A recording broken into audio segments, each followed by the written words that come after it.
Ankleshwar national highway number 48 પર Ansar market પાસે કચરામાંથી આયુષ્માન કાર્ડનો મોટો જથ્થો મળી આવ્યો છે।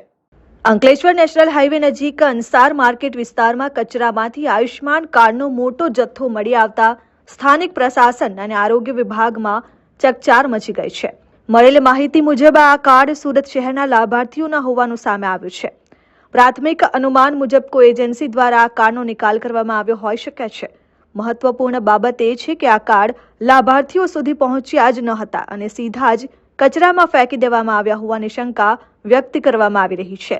આ અંગે અંકલેશ્વર આરોગ્ય વિભાગે તાત્કાલિક તપાસ શરૂ કરી છે।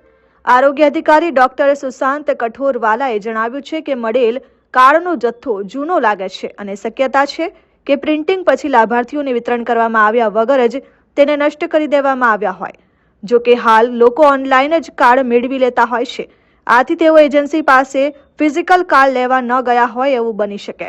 સ્થાનિક લોકોમાં આ ઘટનાને લઈને રોષ જોવા મળી રહ્યો છે, કારણ કે આયુષ્માન યોજના ગરીબ અને જરૂરિયાતમંદ લોકો માટે મહત્વપૂર્ણ આરોગ્ય સહાય પૂરી પાડે છે। હવે તપાસ બાદ જવાબદારો સામે કડક કાર્યવાહી થાય તેવી માંગ ઉઠી રહી છે। આ સમગ્ર મામલે વધુ વિગતો તપાસ પૂર્ણ થયા બાદ સામે આવશે। Dharmesh Patel, RN news, Ankleshwar.